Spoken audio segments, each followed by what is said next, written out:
திருவாரூடைய J square சினிமாஸுக்கு தான் இப்போ நம்ம வந்திருக்கோம். செகண்ட் ஸ்க்ரீன் தான் இப்போ நீங்கள் பார்த்துருக்கீங்க.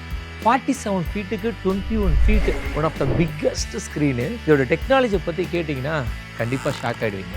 ஏன்னா RGBW 4K laser technology use பண்ணி இதோடைய ப்ரொஜெக்ஷன் சிஸ்டம் வச்சுருக்காங்க. ரொம்பவே அட்வான்ஸ்டான இன்னைக்கு என்ன டெக்னாலஜியில் ரொம்பவே எலைட் அண்ட் ப்ரீமியமாக இருக்கும் அதை வந்து இறக்கியிருக்காங்க. ஆல்ரெடி சோலோ தேட்டராக இருந்தது, ரெனோவேஷன் பண்ணி இப்போ ஜே ஸ்கொயர் சினிமாஸாக வராங்க. ஒரு பக்கம் இந்த சீட் நல்லா ஹை குவாலிட்டியில் இருக்கக்கூடிய ஸ்லைடிங் கம்ஃபர்டபுளாக இருக்கக்கூடிய சீட்ஸ் வந்து கொடுத்துருக்காங்க. குழந்தைங்களும் சரி பெரியவங்களும் சரி ஈஸியாக இதை வந்து என்ன பண்ண முடியும், ஸ்லைட் பண்ண முடியும். அதே மாதிரி விஐபி சீட்டு மேலே பார்த்தீங்கன்னா கேலக்ஸி செலிப்ரேஷன் லைட்ஸு, நம்ம லாபியாக இருக்கட்டும், canteen, 2 wheeler parking, 4 wheeler parking, QCs base பண்ணி இருக்கக்கூடிய ஸ்பீக்கர் சிஸ்டம் கொண்டு வந்திருக்காங்க. அதுவுமே பார்த்தீங்கன்னா one of the leading advance டெக்னாலஜியோட இருக்கக்கூடிய ஸ்பீக்கர் சிஸ்டம். இது எல்லாத்தையும் மிக்ஸ் பண்ணி நம்ம திருவாரூர் மக்கள் ஒரு இன்டர்நேஷனல் ஸ்டாண்டர்டுக்கு படம் பார்க்கணும் அப்படின்றதுக்காக தேட்டர் கொண்டு வந்திருக்காங்க. ஜே மேக்ஸ் வந்து ஃபர்ஸ்ட் ஸ்க்ரீன் 500 பேர் உட்காந்து பார்க்கலாம். ஜே எலைட்டை பொறுத்த வரைக்கும் 300 பேர் உட்காந்து படம் பார்க்கலாம். ஸோ ஜே ஸ்கொயர் சினிமாஸ்க்கு மறக்காம வாங்க, வந்து ஜாலியாக என்ஜாய் பண்ணுங்க.